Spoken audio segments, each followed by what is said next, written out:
Bienvenidas, bienvenidos, ¿cómo están? Estamos iniciando una emisión más de Impacto Económico con todo el gusto. Mi nombre es Daniel Rosas y estos son los titulares del día de hoy.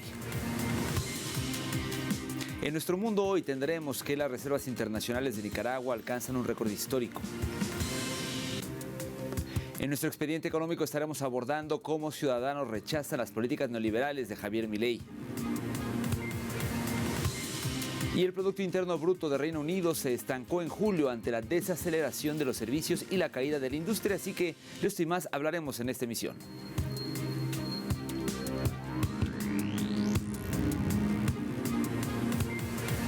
Y comenzamos contándoles que las reservas internacionales brutas de Nicaragua superaron los 7.572,8 millones de dólares en agosto. Este resultado refleja la solidez de la política monetaria y el dinamismo de las operaciones externas. Según el informe del Banco Central de Nicaragua, el aumento mensual de 147,2 millones de dólares estuvo impulsado fundamentalmente por las cuentas netas del sector público no financiero. Cabe destacar que este número de reservas garantiza una cobertura de la base monetaria de 3,9 veces, lo que fortalece la estabilidad cambiaria y eleva la capacidad de respuesta de la economía nicaragüense frente a choques externos. El récord histórico supera ampliamente los picos previos de alrededor de 5.700 millones de dólares registrados a inicios de este año, dejando en evidencia el efecto de una gestión prudente y responsable de la política monetaria y fiscal.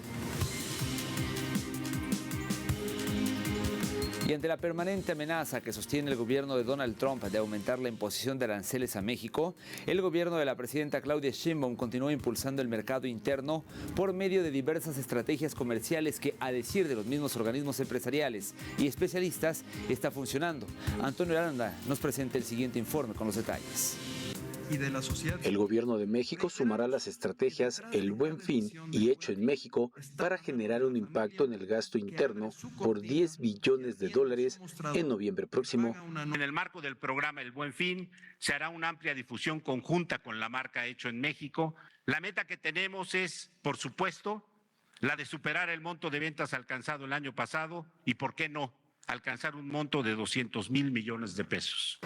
Para lograrlo, el gobierno federal y los grupos empresariales impulsarán la participación de miles de pequeñas empresas y productores locales. El Buen Fin más Hecho en México tienen que ver con el Plan México y dentro de sus objetivos estratégicos están elevar el contenido nacional de la economía y el de aumentar nuestro mercado interno.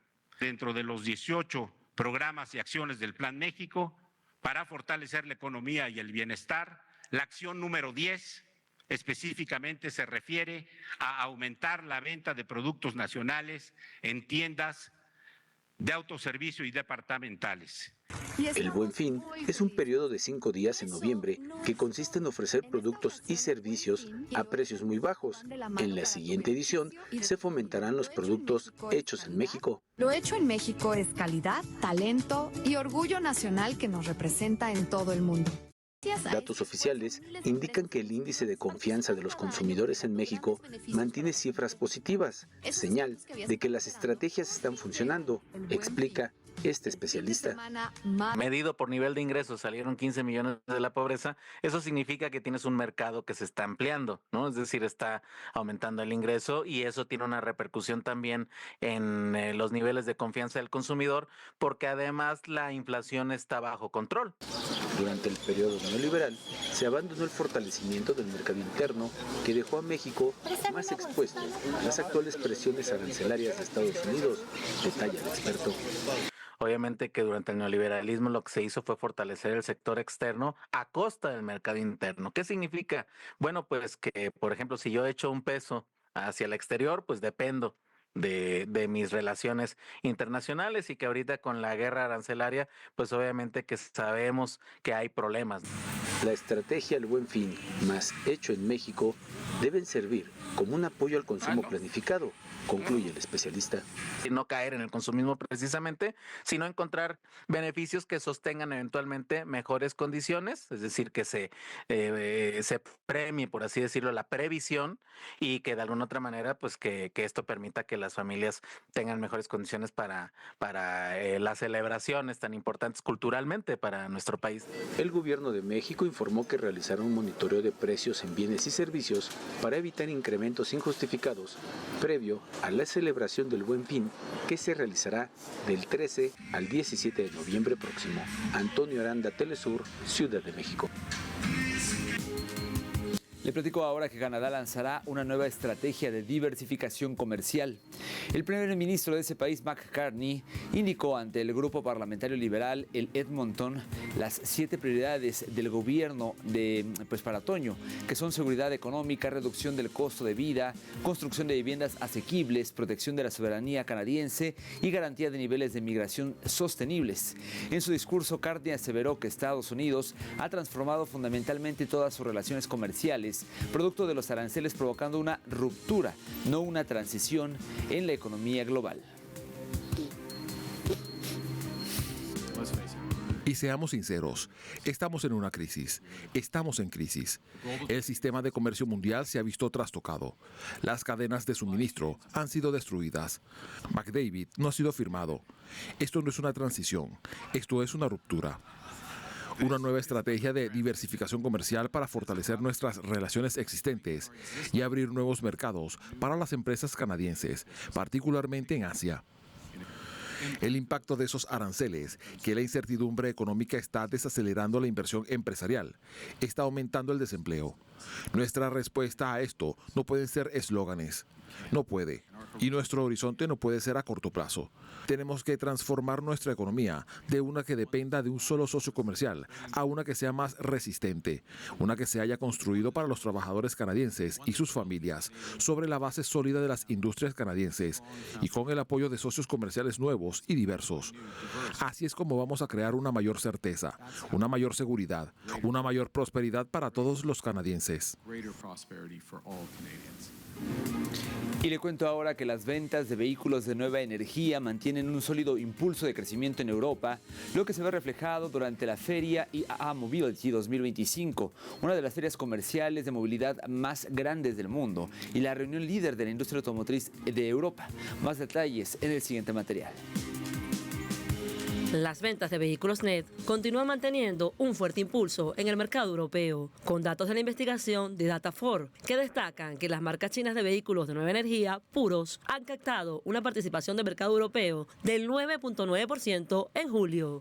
China tiene el mercado más grande y la base de clientes más amplia del mundo, lo que impulsa a los fabricantes de automóviles chinos a centrarse en las necesidades de los usuarios y satisfacer continuamente diversas demandas con innovaciones de alto valor. Se puede decir que en innovaciones tecnológicas como la nueva energía y la conectividad inteligente, los fabricantes de automóviles chinos han establecido una ventaja competitiva líder a nivel mundial.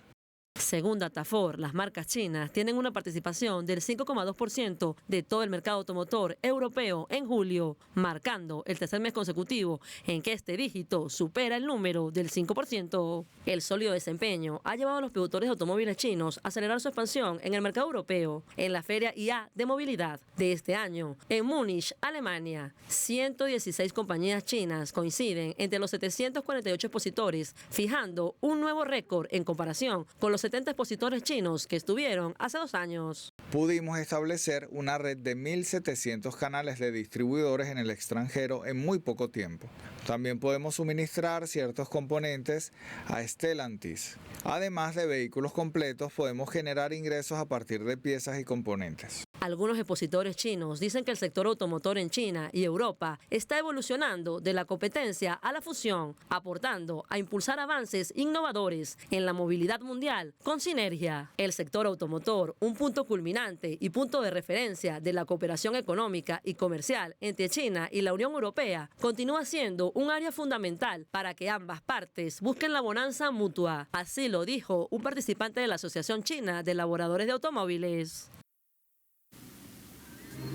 Momento de hacer una primera pausa en la emisión del día de hoy, pero no se vaya. Al regreso de nuestro expediente económico estaremos abordando cómo en Argentina la derrota electoral del partido en el gobierno pues dejó en evidencia el rechazo al modelo económico de Javier Milei. Tenemos todo el análisis cuando regresemos.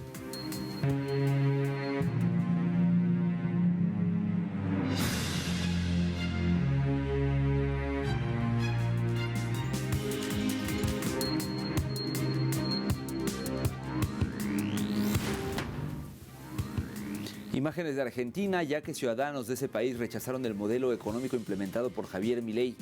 Así quedó en evidencia en la derrota electoral de las elecciones pasadas legislativas de este fin de semana en la provincia de Buenos Aires, un territorio clave que concentra casi el 40% del padrón nacional y que suele marcar la tendencia política de todo el país.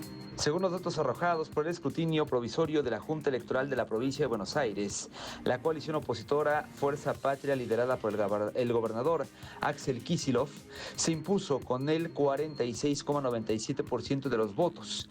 En segundo lugar, con una diferencia de más de 13 puntos porcentuales, se ubicó la alianza de derecha entre la Libertad Avanza y el PRO, que obtuvo un 33,85%. El tercer lugar lo obtuvo la coalición de centro-derecha Somos Buenos Aires, con un 5,4%, mientras que el cuarto lugar se ubicó el Frente Izquierda Unidad con 4,36%. Resultados adversos para el partido de gobierno, que marcaron un duro rechazo a las políticas de desguace y ajuste empleadas por el Ejecutivo Nacional desde diciembre de 2023. Y es que la derrota electoral del autodenominado libertario en las elecciones legislativas se atribuye a una combinación de factores políticos, económicos, estratégicos, pero también sociales. Sin duda, la política de ajuste fiscal ha generado la pérdida de unos 53,000 puestos de trabajo en el sector público en medio de la crisis económica que azota al país. Tras la llegada del actual presidente, la nación ha experimentado un incremento en la tasa de desempleo equivalente a 10,6% del personal a nivel nacional. Además, entre diciembre de 2023 y julio del 25, las empresas estatales despidieron al 18,5% de su personal, mientras que la administración pública redujo su personal hasta un 15,1%. La administración Milei ejecuta una desregulación económica, reduciendo la estructura estatal, bajo los pretextos de reducir la inflación en el país, en donde el Estado dejó de abonar más de $1,000 en sueldos en este periodo. Y a continuación le mostramos 4 de los grupos más perjudicados por los drásticos recortes de Milei en Argentina. El primero, médicos, ya que el gobierno ofreció, aunque aún no oficializó, un aumento salarial de unos 400 pesos al mes para residentes. Denunció que el hospital tiene el doble de empleados administrativos que médicos, dato que fue refutado por el sitio de verificación chequeado, que es información del Departamento de Estadística de Garran, que mostró que casi el 70% de los trabajadores del hospital asisten a los pacientes. 2. Personas con discapacidad. Al asumir, Milei ordenó auditorías masivas que han llevado a la suspensión de miles de pensiones de discapacidad. 3. Científicos. Otra de las áreas muy golpeadas por los recortes del gasto público en Argentina, que es la ciencia. Los científicos argentinos advierten que el gobierno lleva a cabo un cientificado por la falta de inversión. Y bueno, pues esos son algunos de los puntos afectados.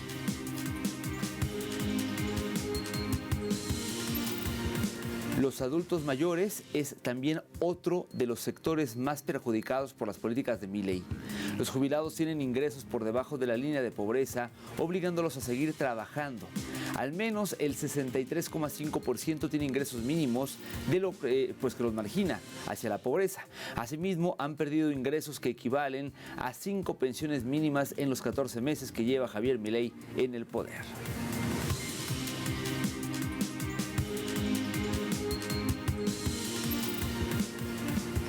A ver, pero eso no es todo, ya que la economía argentina muestra además signos alarmantes de desindustrialización y colapso productivo como consecuencia directa de las políticas de ajuste extremo implementadas por el gobierno de Javier Milei. A continuación, detalles en la siguiente historia.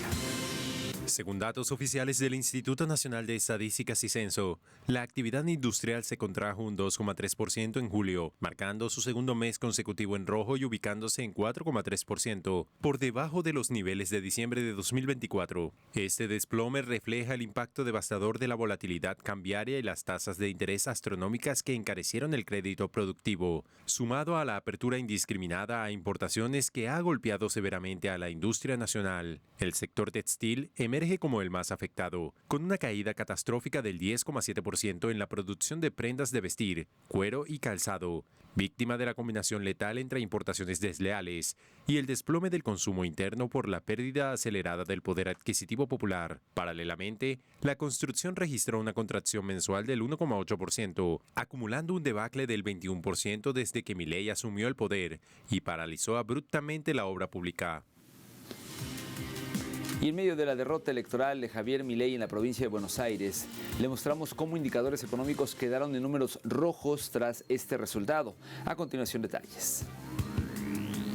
Tras la derrota del Partido La Libertad Avanza en Buenos Aires, los activos argentinos sufrieron un desplome generalizado, acciones con caídas y bonos en dólares en rojo. El impacto de los resultados fue comprobado en las bolsas del mundo. Las acciones argentinas que cotizan en Wall Street se derrumbaron hasta un 20% en el pre-market. Las pérdidas más significativas se vieron en Grupo Financiero Galicia, Edenor, BBVA Argentina y Pampa Argentina, que cayeron alrededor de 13 puntos. En la bolsa porteña, el Merval operó en rojo con desplomes de casi el 20% en las primeras operaciones del día, con empresas como Superville, Banco Macro y Grupo Galicia que sufrieron las mayores caídas. En tanto, el riesgo país de la Argentina superó ampliamente los 900 puntos de la jornada del domingo y llegó a tocar los 1.200 puntos en la jornada del lunes, producto de la caída del precio de los bonos de la deuda pública, con rojos de hasta 2 dígitos. El riesgo país es un índice del peligro en un default, incumplimiento de pago de deudas, de las emisiones de títulos que mide el propio banco JP Morgan. En paralelo, el dólar en el mercado oficial saltó 3,26% respecto al pasado viernes 5 de septiembre y cerró en 1.425 pesos por unidad en el Banco Nación, tras haber tocado el techo de la banda de flotación durante la jornada. Hay que señalar que pese a reconocer una clara derrota, Milei insistió en que no modificará su programa económico basado en un fuerte ajuste del gasto público, desregulación y apertura al sector privado.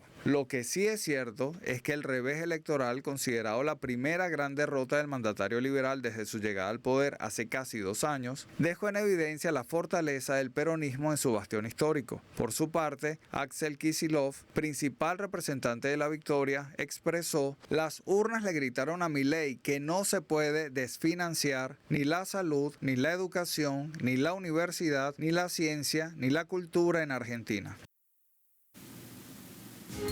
En este momento hacemos una segunda pausa y al regreso tendremos, como es acostumbrado, nuestro recorrido digital. En Argentina la inflación sube y baja el consumo. Estaremos hablando de varios temas.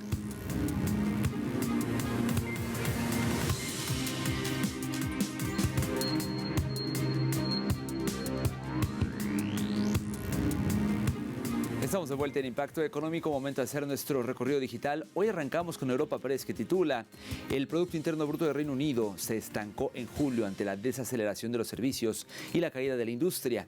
De acuerdo con esta información, el sector servicios apenas logró un incremento del 0,1%, lo que representa una disminución de 2 décimas en su crecimiento.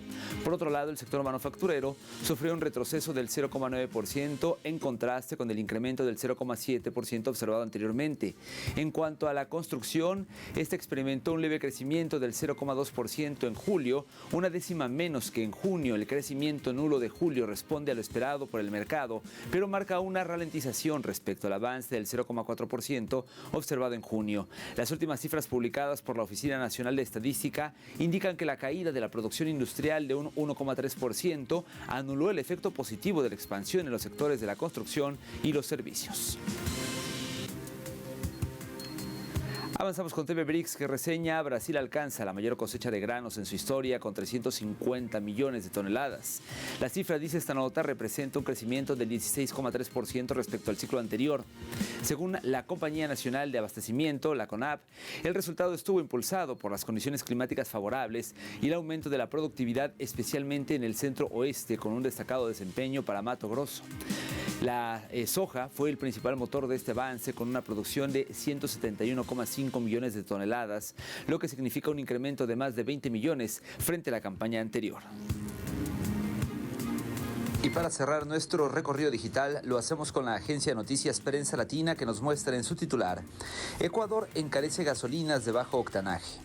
Así pues, las gasolinas Extra y Ecopaís de bajo octanaje serán más caras desde hoy, según cálculos de la Cámara Nacional de Distribuidores de Derivados de Petróleo. La entidad emitió que esos combustibles, los más utilizados a nivel nacional, subirán 13 centavos y pasarán a costar $2,87 por galón.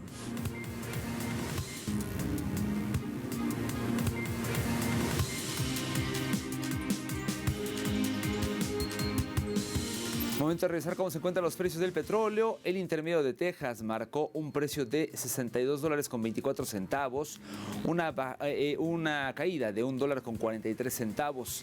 En el caso del barril del Brent, de referencia en Europa, su precio se ubicó en $66.25, también bajando en este caso $1.24, mientras que el crudo promediado por la OPEP marcó un precio, en este caso, de $70.49, y esto representa un alza de 6 centavos de dólar.